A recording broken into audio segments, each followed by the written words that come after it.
Okay, hey, I'm back again. Something else I wanted to show you that I've been working on. You know, I was talking with my wife the other day, and she was telling me that I've got too many eggs in my basket.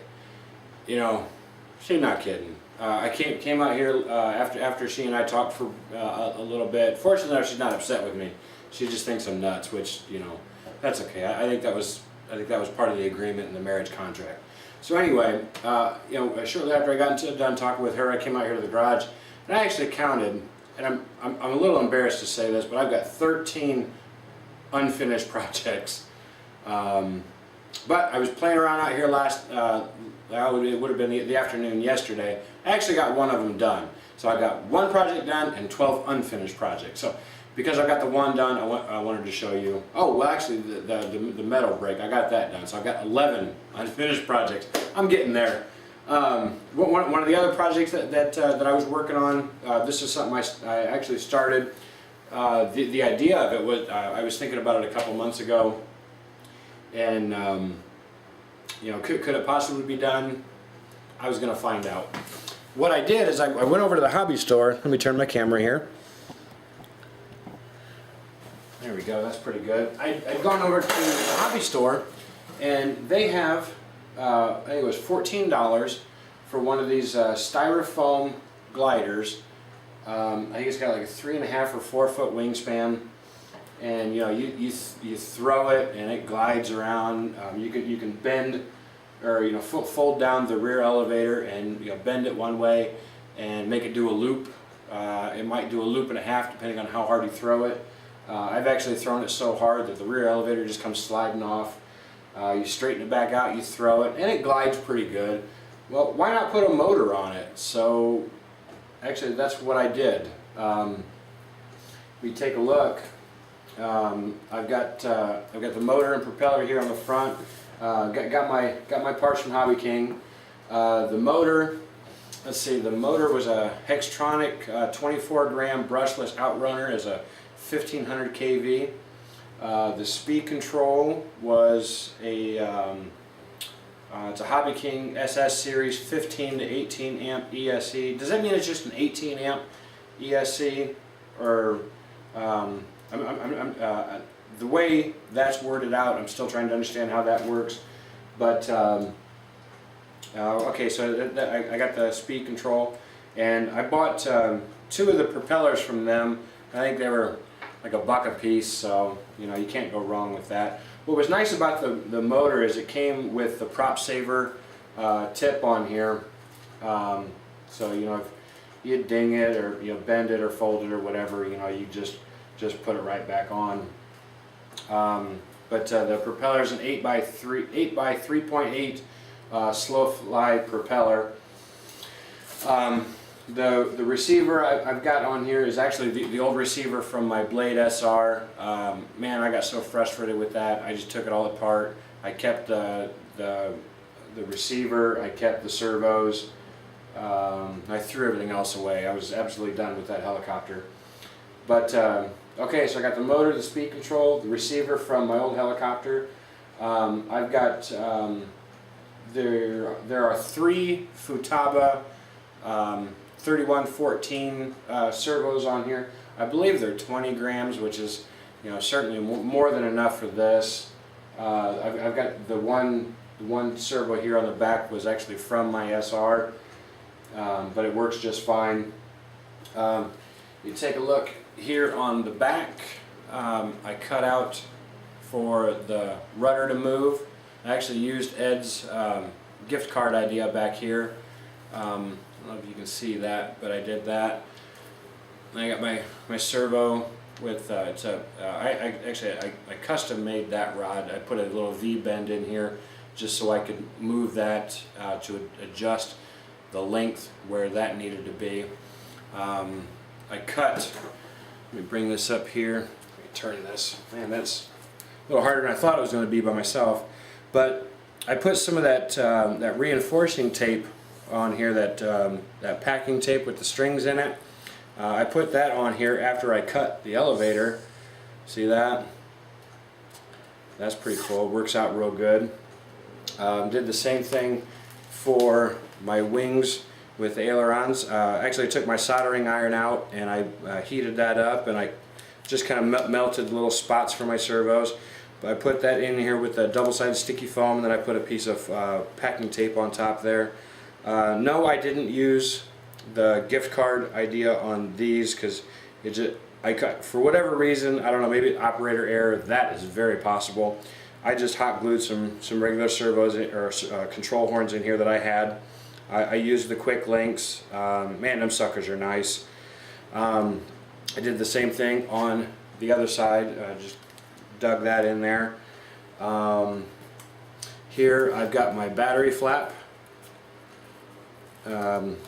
Actually had masking tape on there yesterday, but I was convinced that that wasn't going to be good enough, so I used some duct tape.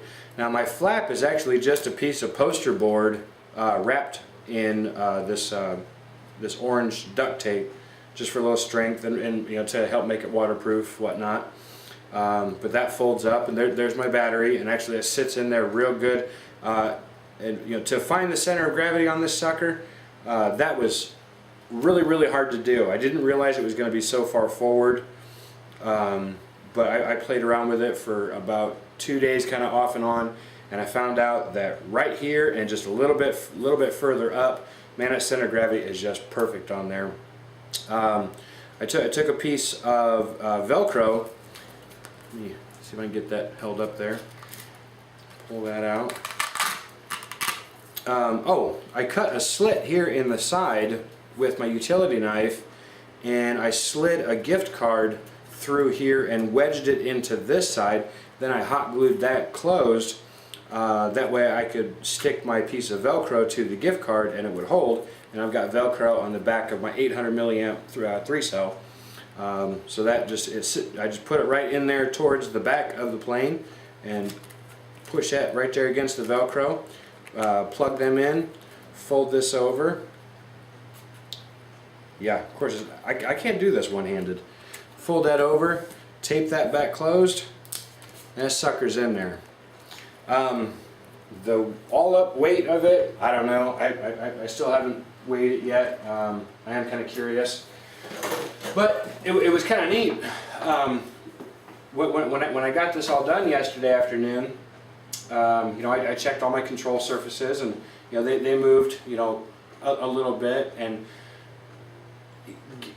my judgment of the servo travel is obviously way off, because I took this plane out to see if it would fly. Hey, I had no idea if it would even fly. I mean, you know, am I going to throw it and it's going to crash like that black triangular fuselage one that I tried a couple weeks ago? And you know, I fully expected it, so I was ready for it. But I tell you what, I was talking to the wife. She was nice enough to come out with me. Unfortunately, we forgot to bring this camera. So she took a little video with her phone, and I got everything all plugged in. I bring the throttle up on my DX6, give that plane just a nice little chuck out there like that. The angle, I don't know, but it was, you know, it was kind of just a nice little angle out from me. And that sucker just took right off, and it went over like this, and you know, I'm controlling it, and I bring it around like this. Actually, I brought it around like this in kind of a hurricane kind of deal, and I start freaking out because my servo throw was way too much. So I'm fighting with it just to build up a little confidence, trying to get it so that I could bring it back to the ground.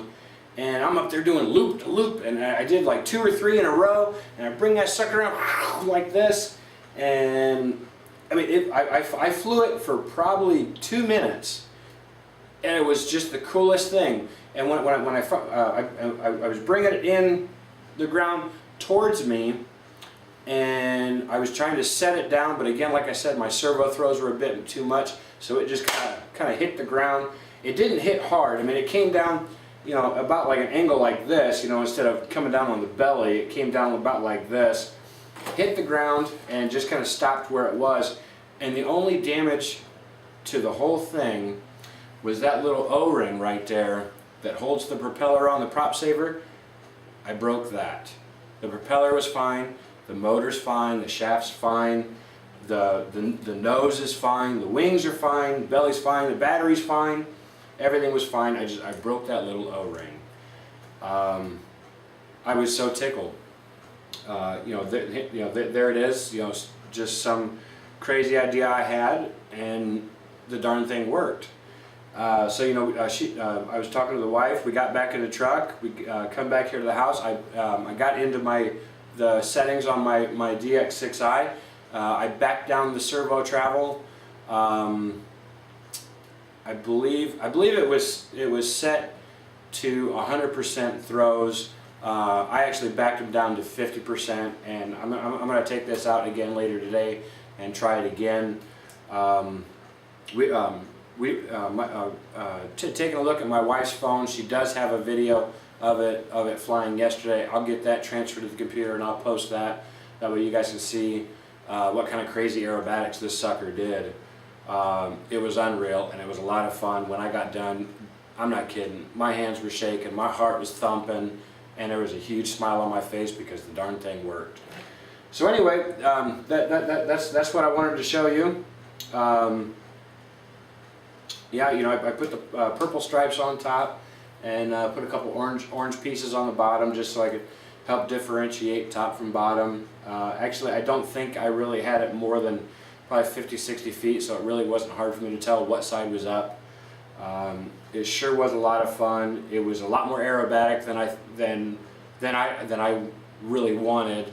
So hopefully by backing down the servo throws or the servo travel, hopefully that'll help me control it a little better, and then maybe when I get better at it, we'll run them servo throws up a little higher and do some aerobatics. 'Cause I certainly know it will do it. It was just the neatest thing. That sucker just went loop and loop and loop, and then it went out like this, and it was really cool. So anyway, here's another project I've been working on. It's done. I had a ball with it. I'll get that video transferred from my wife's phone, posted so you guys can see it.